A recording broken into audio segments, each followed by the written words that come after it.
David Pulcini, next, ready to go.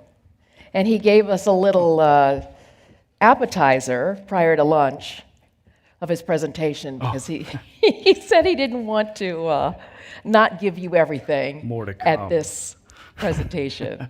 So David, thank you for joining us. Appreciate it. And your focus is on another case study, strategy to fuel our growth. You got it. Thank you. Yeah, 10% growth. X. 10x growth. 10x That's growth. right. That's right. How are we doing, guys? We're almost there.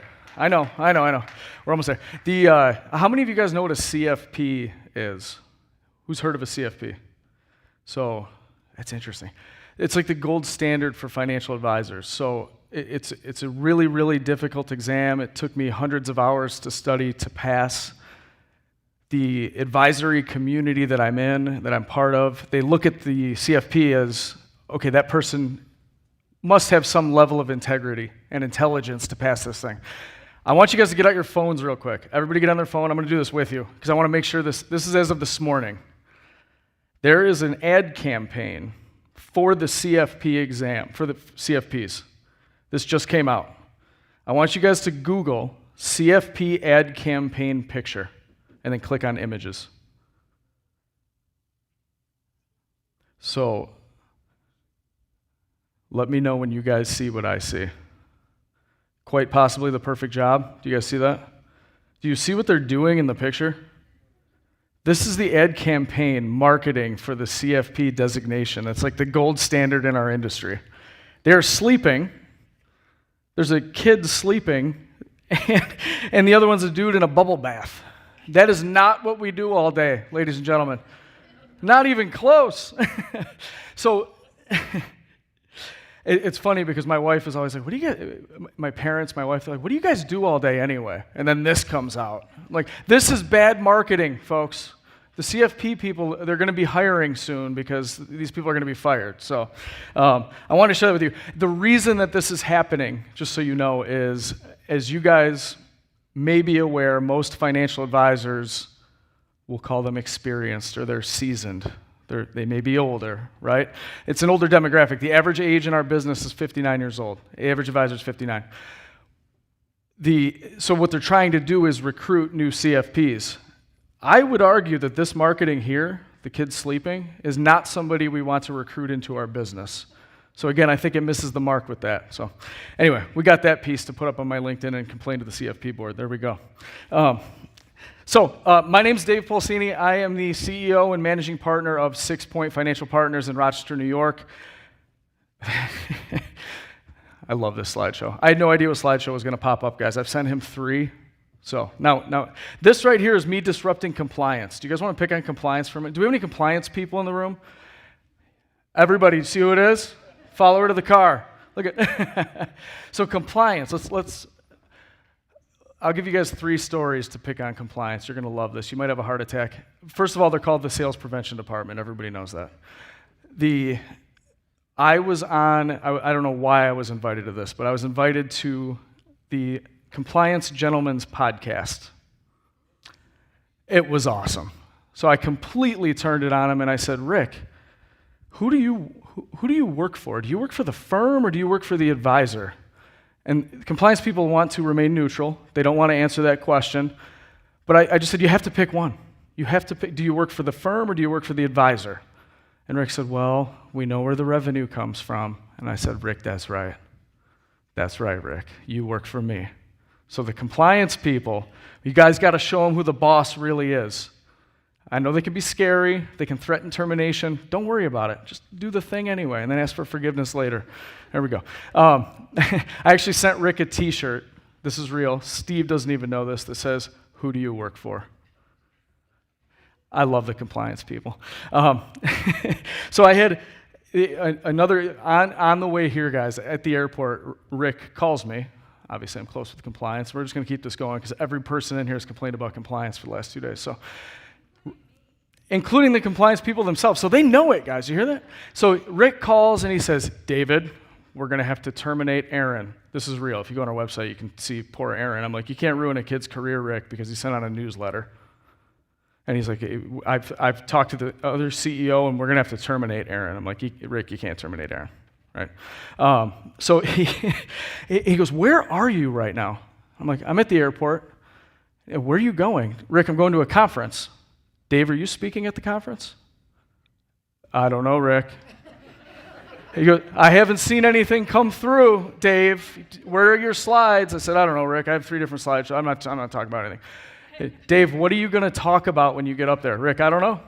I don't know. We're going to make it up as we go. That is how you drive the compliance people crazy, right?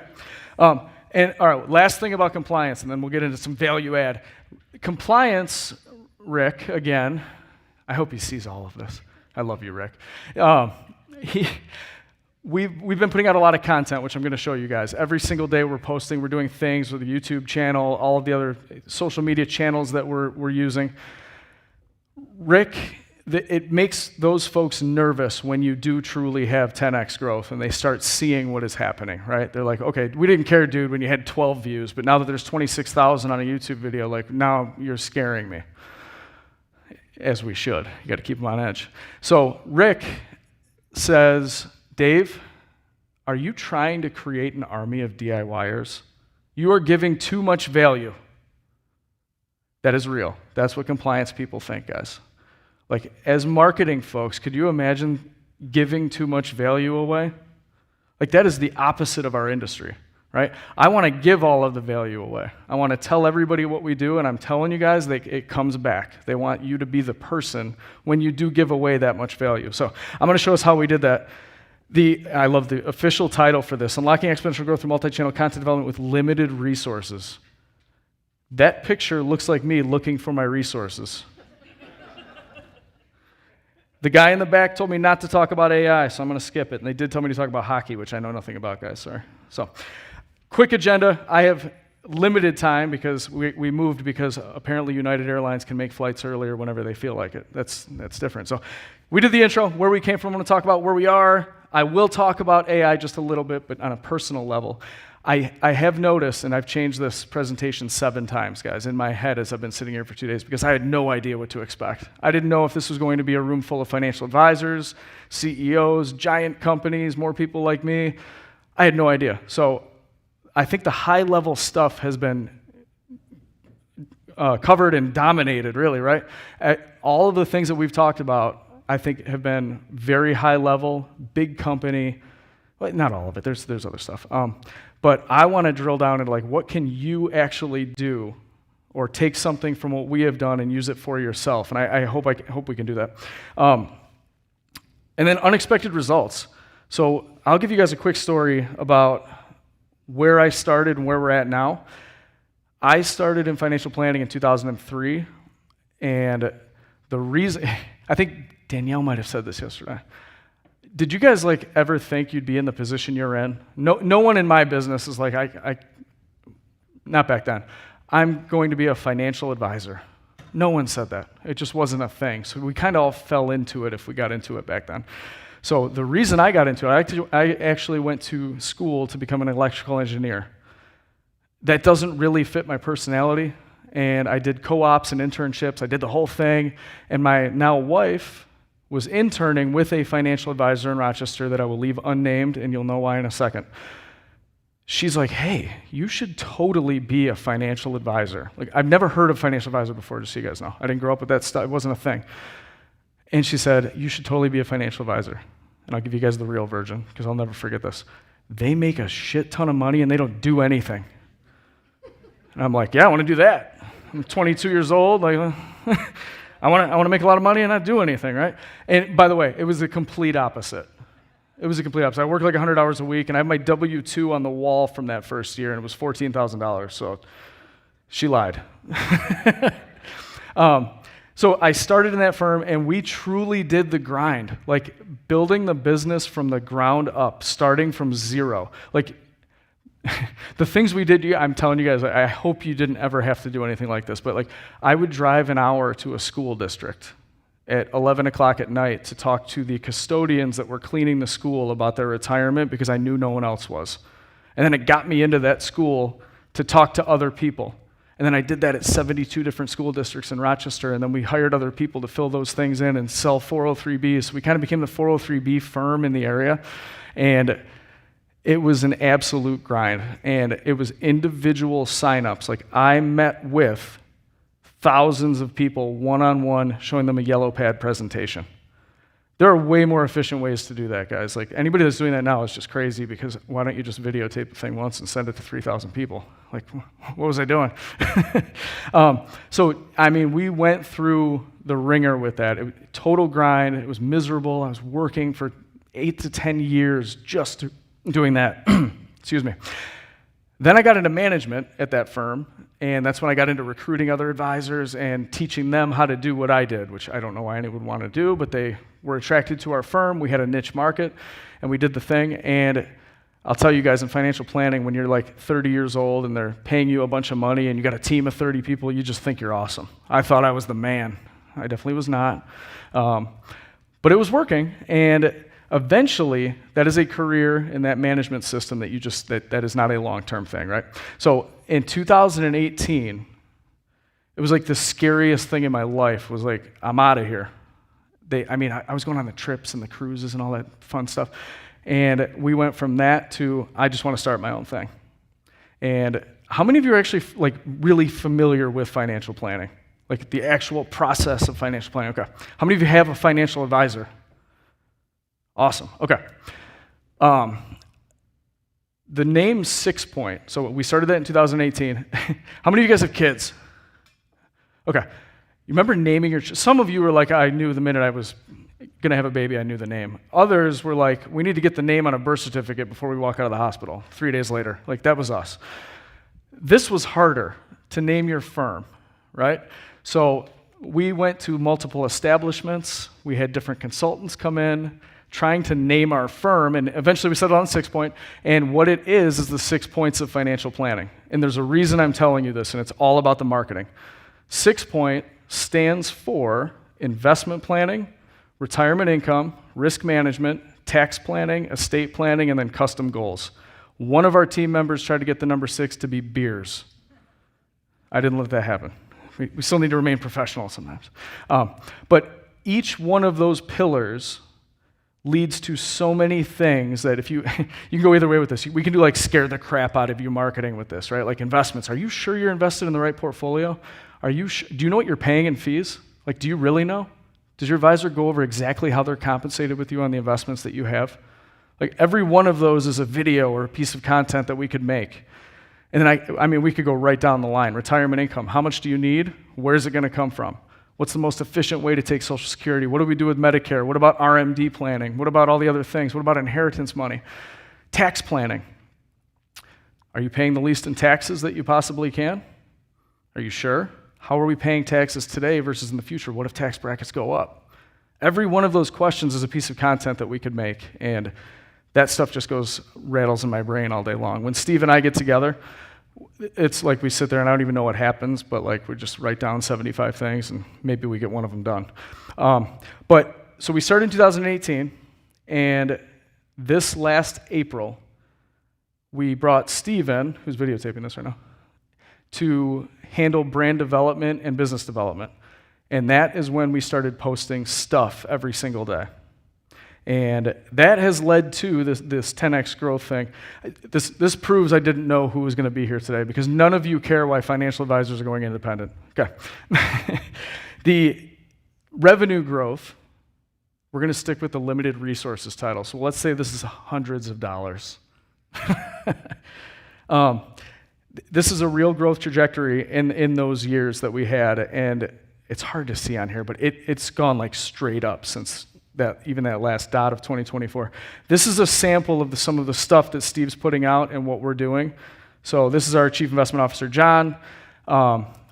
Again, Steve started in April. We have grown, what was the number? It's over 50% in the since April 1st till now. And I was doing this for 22 years before. So maybe I was just really bad at it back then, and Steve keeps me in line, I don't know. But we're posting this kind of stuff every single day, okay? So what we do, to break it down into actionable steps, every single Wednesday, we have a content day. We have content development stuff in the morning, and then we'll go record a video or record whatever it might be. Some of the stuff is on the phone, some of it's not this high quality, and then we'll post it to YouTube. And then we chop it up into shorts. It doesn't take a lot of effort to do this. And I would do this at every single level. Like CEO, all the way down to if it was the night custodian at the first school district I went to. But this is the kind of stuff that we're putting out right now. How are we doing it? I started a podcast 3 years ago, and I did an episode every 2 weeks. It was audio only. The first episodes are just atrocious. Like, do any of you guys have a podcast? Do you ever listen to the first episode you did? I hope not. It's horrible. I'm not saying yours is, mine was. A Teams meeting, yeah. And I was also actually scared of compliance back then. Sorry, compliance. I actually followed the rules. But the podcast started. I did an episode every 2 weeks, and the titles I think were good. The content was okay. The audio was subpar. But I will tell you guys, I did it consistently, and it took 2 years for anything to happen. Like, nobody noticed a thing. The growth wasn't there. My wife actually took 2 years to listen to an episode, and I'm not making this up, guys. This is 3 years ago. She literally said to me, and Steve, I hope you get this clip or we can post this to my wife's Facebook. She said, she listened to one, she goes, I listened to your podcast today. I had no idea that you actually knew what you were talking about. Like, thanks, babe. That's great. Nothing but respect and love, right? So the podcast, now we're doing an episode every week, and we're having guests on, and I don't want to get into this too much to bore you guys unless you're interested in starting a podcast, but what I will tell you is it is almost instant credibility with the folks that are coming into your organization. They see your stuff, they see that you're an authority, it's, again, instant credibility, and we've talked a lot about ROI, and what are we getting back for this? And I used to get, so I was spending like $30,000 a year on our podcast, and literally my wife, again, would say, are you getting anything out of that? I don't know how to measure that, right? It's just part of our process. So, which I want to talk about in a minute, so I want to take that. But I'm going to get back to the process and how we use the podcast and then a lot of this other stuff on here. Sorry, a little bit about AI, I know. What are we doing to make it happen? I'm going to skip a lot of this. A lot of this stuff has been covered. But if you guys are nervous to make videos, I was actually really nervous the first, 50, 60 things we did. I was nervous. I'm like, what is the cheat code here that can help me do this where I feel like it will look okay? ChatGPT, so you put in your topic, whatever you want to talk about, right? So I think, who talked about it? We talked about Sarah yesterday. Sarah was the client avatar ideal profile. If I had that, which we do, I would put that into ChatGPT and say, give me 10 things that Sarah wants to hear about right now based on trends that are happening. It's going to give you the ideas, say, give me 200 words. I know that I speak at 100 words per minute when we're recording this stuff, so that's a 2-minute video. I can take the text, edit it slightly, make it sound more like us, which I'm going to get to in a second. I can put it into Veed.io. So I don't do this anymore, but we used to. Veed makes eye contact with the camera. And I'm reading this thing from ChatGPT. There's no way you can tell. You might look like you had too many espresso martinis, a little bit, but it's really, really hard to tell that I'm reading a screen at the computer. And it's like you can make unlimited content. ChatGPT to Veed.io to posting. Super easy. Again, we don't do it anymore because I'm slightly more confident in it, but the GPT for your organization, I haven't heard anybody talk about that yet. So when Steve started, remember, I had 2.5, 3 years of podcast episodes. We transcribed them all from YouTube. There was a YouTube transcriber tool. Steve uploaded them into ChatGPT, and now there's a Dave bot. So the Dave bot, which is ridiculous that it's called that, but it is. You got to rename that. It sounds just like me.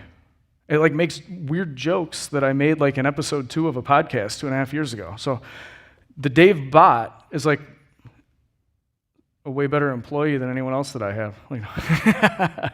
He made it, so that's okay. But if you guys don't have a bot, I would suggest uploading to ChatGPT all of your stuff. And you guys know this, it's just perpetual. It's just everything we're doing, we just keep uploading to the thing, and it sounds more and more like us. We'll take this presentation, we'll put it in the bot, and it's going to pick on my wife probably.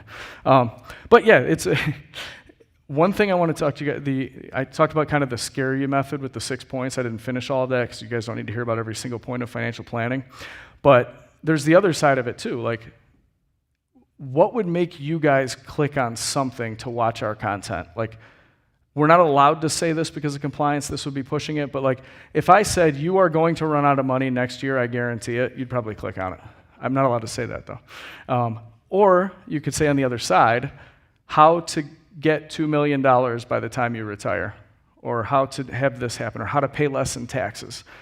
So there's the positive side like that, and then there's the scare you method. I will tell you guys from our research, the scare you method works way better. 6 mistakes doctors make with their retirement. They're all clicking on it. They're like, I think they're nervous. If I told them 6 things they should do with their retirement, they're like, yeah, man, F off, get out of here. I know what to do. But if you tell them about the mistakes, much better. So I want to cover this, unexpected results of posting stuff every single day. And then I'm going to give you guys like rapid fire content ideas, because the one thing I want, it would be awesome for me if everybody walked out of here with an idea for themselves for some sort of content, okay? So unexpected results. What is WealthFeed? WealthFeed saw our stuff, our posts, our other things, and they are an AI tool that identifies money in motion. So there's 9 money in motion catalysts that this AI tool will identify, such as inheritance, business sale, divorce, marriage, had a kid, moved, and more. They send us the info for these people in a nice way. It's a nice platform. And then we send them a postcard that's handwritten by a robot. They do this all. Normally this would cost folks money, but as a result of posting content, I promised them I'd talk about them. So Steve, get a picture of this. But it actually works. And so they write a note to a client or a prospective client. It gets mailed to them, and it looks like a wedding invitation. There's no way you can tell. Like, I would open it, and I don't open anything in the mail. You open it up, and it's a nice Sixpoint branded card with our QR code in it, and if they scan it, we can see it right away. This led to us having to hire somebody just to make phone calls back to these folks that are taking care of this, or they're opening it. And if we're driving growth from this to the point where the first iteration of this was we'd set an appointment with somebody and I would run the first meeting. Then there just got to be too many. And I can't run the first meeting, so now we have someone else running the first meetings and then passing them on to different advisors in our office. That's scalable growth, right? All from posting things and just getting WealthFeed to agree. Adrian Jules, I had them on our podcast. They literally make clothes. So they give me clothes to show up, and I put their logo in the corner, some stuff, and they give us free clothes. Speaking engagements, kind of like this. Business partnerships, we've had law firms too, media firms, property and casualty, insurance firms. Like, they want to be a part of what we're doing. They see some growth, and they say, hey, how do we get in on this? Can we be on your podcast? YouTube sponsorships, I'll save that for later. 6-point marketing, this is crazy, guys. Like, based on what we're doing, other financial firms, there's been a couple financial firms and a couple individuals that are like, can you just do what you're doing for you? Just do it for us. And Steve and I were like, sure, how about $1,000 a month? And then it turned into 2, and then it turned into more. I'm going to give you guys a bank story in a second. Out of nowhere, because we're posting content since April, we literally have a separate business that is extremely profitable because we're using the AI tools, posting for these folks, and they pay us on, and they love it. Like, they know we're not doing anything. We're just doing it for them, right? So the biggest one that we got out of this, I won't talk about the top 3, but we do have a community bank locally in Rochester, New York. You guys know this. I won't push compliance this far. I can't tell you who it is. They have 6 advisors. Yeah, they had 6 advisors. And they wanted us to walk through. So this is where I hope, this next part, I hope you guys can get some content from this. When we have a client book a meeting with us, and I'm going to get back to the bank in a second. When we have a client book a meeting, what do they get? They get an intro video, right? Hey, this is what to expect in a first meeting. 2 days later, they get a podcast saying what you should ask a financial advisor in a first meeting, all the hard questions. Then they get a reminder, they get a text reminder, they get all the things, and then they get a YouTube video of us, whatever niche market they might be in. So if it's a doctor, they'll get the doctor video. These folks show up, like think if you guys were looking for a financial advisor and all of this stuff, they literally walk in and they're like, here's all my stuff, just what do I do? There's no sale anymore. It's done. Like, because they self-select. They've heard the podcast, they've done the YouTube. They either are like, I don't ever want to talk to that guy ever, or I'm a fan. There is nothing in the middle. There's no one comes in and says, guys, show me what you do and how you work, right? So that is from the process of setting a meeting. Once they become a client, what do they get? So we go through, let me back up. When people leave a financial advisor, why do you guys think they leave? Anybody? Take a guess. Service. Steve. Ooh. Yes. Great one. So a pivot in the relationship. Yep. So if you didn't hear that, it's folks will leave their advisor if they only have a relationship with one person. Typically it is the husband and they've golfed for 30 years, husband passes away, wife's never met the person, they're out, right? Normally people, the answer is, people think it's like fees or performance. It's not. It is lack of communication. Steve knows that. He yelled it out. But it's lack of communication and then generational transfers usually. So lack of communication. So what do we show folks in a first meeting? Here's how we communicate with our clients. So our first meeting with a client is literally, do you have experience working with a financial advisor before? Any experience? What do you like about what they've done? What do you think they could have done better? Whatever their answer is on what they could have done better, we have a video about. So in our follow-up email, hey, you mentioned that they could have done this better. It just so happens we have a video on our communication process and service after they become a client, right? We also have an onboarding process. So there's an onboarding checklist, all the things that you could imagine to onboard a client once they become a client. So all the way from potentially wealth feed or however they're getting a hold of us, through the entire process on the back end, our clients know exactly when they're going to meet with us. Maybe it's every May and every November around tax planning. Twice a year for those folks, whatever it is. But they know exactly what to expect. They have our communications calendar. They have all the things. We're very transparent. They know. The local bank asks us, like, guys, can you come in and meet with our CEO? Do we have any bank CEOs in here? We don't, so we could talk about this anyway. They wanted me to meet with the bank CEO, and many of you have, how many of you guys work at banks again? How many have advisors in the banks? So just a few. So this bank has 6 advisors. They were like, can you come in and just teach our advisors exactly what you guys do? And show them your process and take them through the prospecting, through the onboarding, through the service, and name it. And all I had to do to prove to the CEO was give them numbers, right? So if you're a financial advisor and you're managing a $100 million practice, pretty common. I mean, it's a very good practice. $100 million, very common at a bank especially. The old 1%, right? So what's the math on this? 1 million. Bank is making 1 million. They're probably paying that advisor about $300,000. That's $700,000 maybe profit, right? How much do you think they're willing to pay us to drive that 100 million to 200 million crazy easily? They paid us $100,000 to come in for a 6-week program. Super easy, guys. So I might not be a financial advisor next year. I'm just going to go train bank advisors on how to do this. But it's interesting because the banks, you guys know this, the bank advisors kind of have it made. They have access to so much information. They're not driving to a school district an hour away to find somebody that works at night. You guys can pull up bank accounts, right? I think you can. You can see, hey, Linda has $450,000. Guess what Linda would be getting from me? What to do when you have too much money sitting in your bank account? Come and meet with our advisor.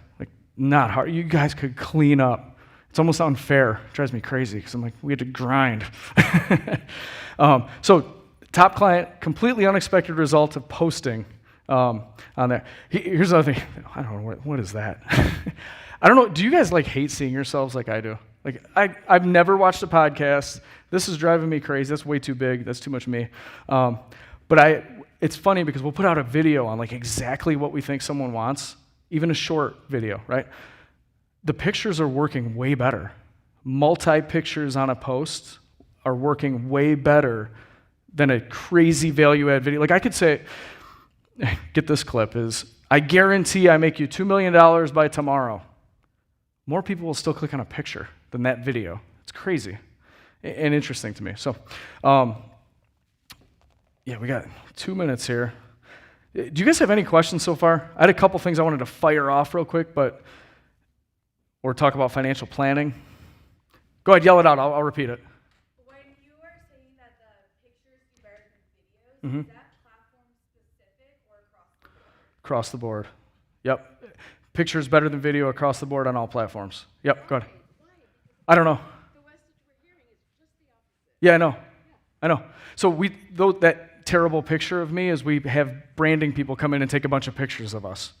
That's why we have all those pictures of me flipping over chairs and stuff with the compliance guy. Go ahead. I was going to say it, but our experience is that the albums are doing better than Yes, single. that's what I mean, the multi-picture albums. Oh, there's 4 more pictures, Yep. and then they're Yep.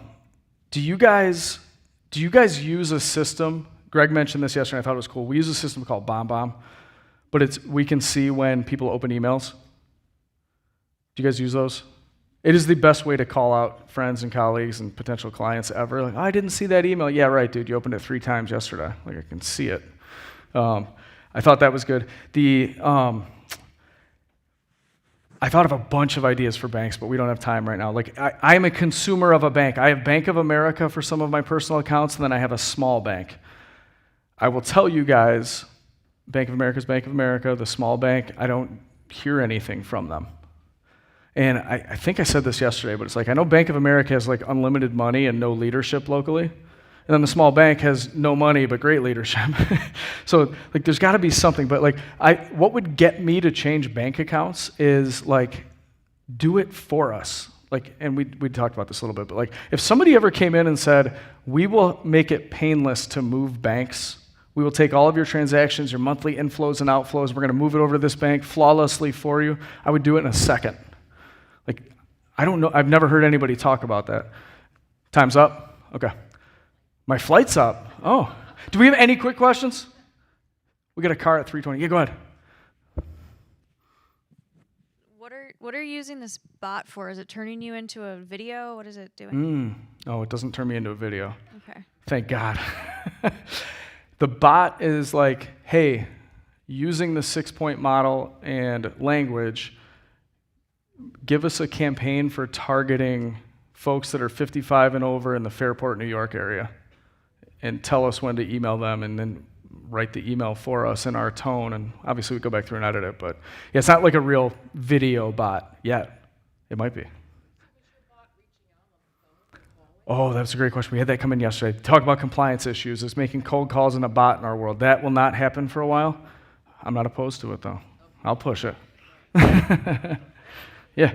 All right, guys. I guess we have a plane to catch, so I appreciate the time. I hope this was helpful in some way, but all right. That's it. Thank you. All right.